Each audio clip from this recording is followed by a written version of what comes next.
Mayroong kasabihan, when you always do what you've always done, you will always get what you've always got. Kung ano ang ginagawa mo, yung resulta niyan, yun pa din. Kung gusto mong mabago yan, may gawin kang bago.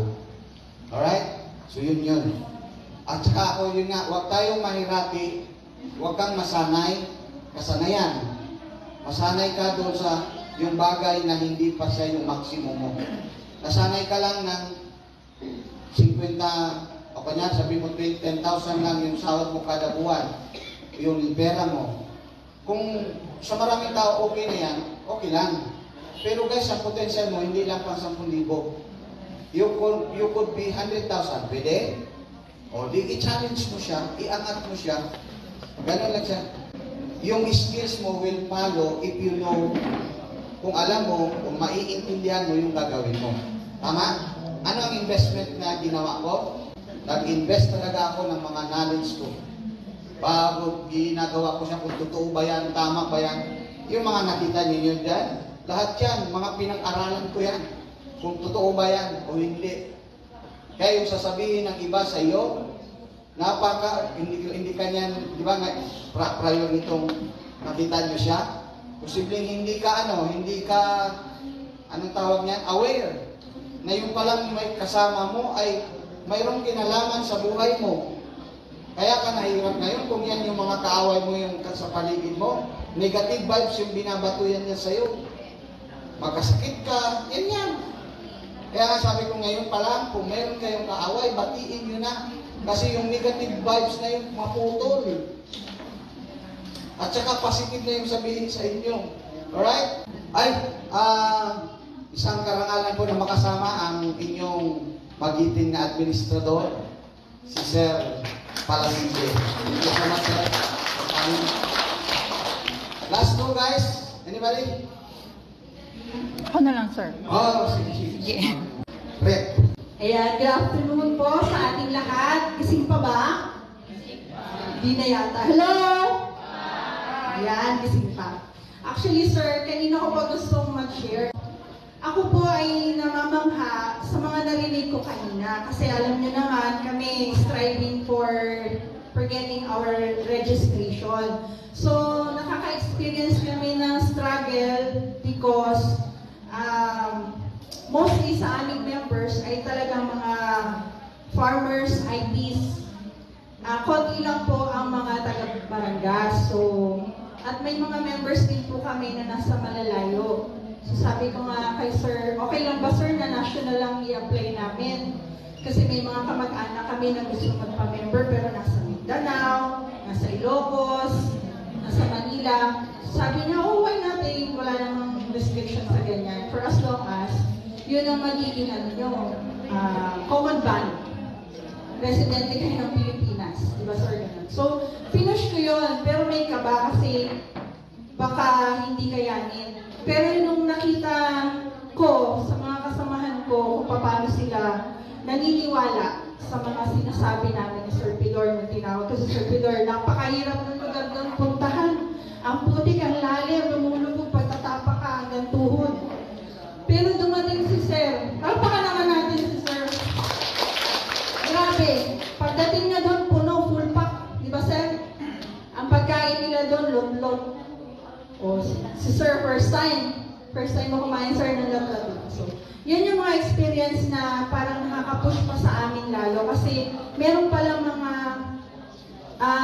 government projects na dapat napupunta sa mga kasamahan natin na hindi nakakaabot kasi hindi nila alam.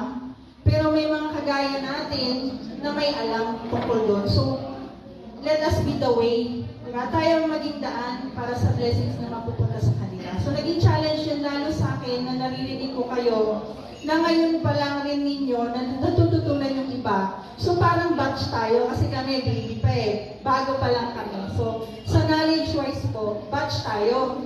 Kasi, sabi nga, you cannot fill a cup when the cup is full. So, paano mo palalagyan ng isang lalagyan kung puno na? So, sa tingin ko po, challenge po sa lahat ang mag-unlearn. Yung po mga natutunan po, siguro mag-agree si Sir dito sa akin, yung mga natutunan po na dati nang ginagawa, i-unlearn na po yun. Forget it. Kalimutan na yun. Kasi applicable, mas effective way para gawin yung sinasabi natin na yung mga bagong approach na pinapakita ni Sir. So, maasahan po ba yun mga ka-co-op? I-unlearn po natin yung mga natutunan na before. Siyempre, yung mga bago po natin na dapat na ina-apply natin sa ating co-op ngayon. Kasi kami po bago pa lang. At gusto-gusto namin yung naririnig namin. Kasi si Sir, ang sabi ko lang, Sir, you walk the talk. When you talk, you walk it. So, yung sinasalita ni Sir, kinikilos niya yung ginagawa niya. So, Sir, thank you and pinangahawakan ko at naming lahat, lalo na yung mga nasa malalayo, na nagsbitaw ka ng salita, sabi mo. Kasi noon, 100 lang ang aming power value. Sabi ni Sir, from here to there, gusto mo gagapang ka, papunta doon sa gusto mong puntahan. Kasi 100 lang. Kung itaas nyo yan, baka lumalakad ka papunta doon. So, napag-meetingan namin yun, binago namin lahat. Kaya ang daming struggle sa amin kasi buo na yung papel namin, sasabit na lang. Pero binago namin yun.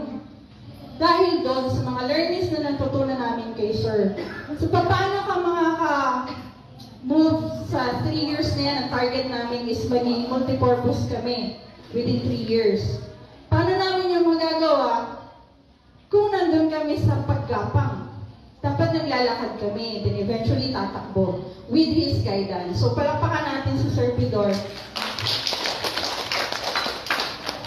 Thank you, Ma'am Red. Si Ma'am Red po ay actually nasubmit na nila yung documents nila doon sa amin, yung papel. Unfortunately, Eagle Eye po yung naka-assign. mahigpit sila ngayon. Kaya sabihan ko na agad yung mga bago yung mga bagong co-op na matangagila po yung tao namin doon sa region. Alam niya yung mali, kunting mali. May bura-bura lang po, kaya pinabalik. Yung submission ninyo ng registration ninyo, yung ECBL, Articles of Cooperation and Bylaws, please, huwag niyo pong lagyan ng bura kasi ibabalik yan nila sa inyo. Okay? So, check nyo talaga ng mabuti. Para kasi may nagdubli ng perma, Opo. tinanggal yung isang perma, balik ang papel. No? So, supposedly, last 2 months pa siguro yata na-register na sila. Inulit po namin yun, nagpapirma po ako So, mahirap ulit. magpapirma ulit. Kung 44 members yung Ayun. co-operators. So, yung lugar nga po nila, napuntahan ko po, sobrang hirap. Pero still, gustuin ko pa rin bumalik kasi mga magsasaka na kailangan ng tulong. Okay? So, talagang mai-slide ka. Nga lang, yun nga yung sinasabi ko, mahirap yung ginagawa ko, yes, magmotor. Kaso lang wala akong best way na gagawin kundi magmotor para mapasok ko, marating yung mga bagay o yung opisina ninyo, yung lugar ninyo para ko siya mapuntahan. Kasi lalong hindi ko kakayanin maglakad. So magmotor na lang. Ang kagandahan niyan, kahit po nahihirapan ako noon, ay lalo akong nagiging still magmotor ngayon. Tama po? Pag dinaanan yan, alam ko na yan, may slide yan, dadaanan ko lang naman yan ulit. Nakita po? Guys, merong yun nga yung minsan parang gusto sabihin sa inyo, yung tayo bilang magulang, binabago natin yung paghihirap natin, ayaw natin maranasan sa anak natin, tama? Which is mali. Okay, let me tell you of a story. At least may mga learnings pa kayo. Merong isang bata, nakita niya yung kukun, di ba yung kukun, yung magpaparo-paro na siya, Butterfly. na nakasabit pa siya doon sa puno. Ngayon, nagsimula na siyang maglabas, nagbukas na yung kukun. So nahihirapan yung butterfly doon maglabas. So nakita man ng bata, ay nagkuha ng gunting yung bata. Gunting niya yung daanan para magluwag. O ito ngayon, nakalabas po yung kukun o yung butterfly, good news. Hindi nakalipad, nalaglag na lang. Hindi na siya makalipad. Bakit po? Kasi doon po pala sa ginagawa niya, hayaan mo talaga siya na mahirapan siya para maglabas yung, di ba sa paghihirap, dyan lalabas ang galing. So sa kukun naman, sa butterfly, maglalabas yung kuhin na para siya makalipad. Nagpa niyo po. So hayaan, paminsan-minsan, hayaan ko kayo, dinanas niyo na maghirap. Pero hindi ko pa rin buguntingin yung daanan ninyo. Sasamahan ko lang talaga kayo para makalipad po kayo. Kami nila Ma'am Lorna. Nakuha niyo po ha? Sasamahan namin kayo. Hindi kami ang gagawa ng dapat yung gawin. Kayo pa rin. Kaya nga, pag ayaw nyo, bahala kayo. Iwanan namin kayo. Nakuha, wag naman. So gawin natin lahat. Ha? Gawin natin kung nilalaban na nga natin yung munisipyo ninyo sa pinaka-best municipality pagdating sa Gawad Parangal. Patunayan natin na dito, dahil kayong maraming puo, dito ang maraming milyonaryong puo. Yes? Alright? Kanan? Yun si Sir.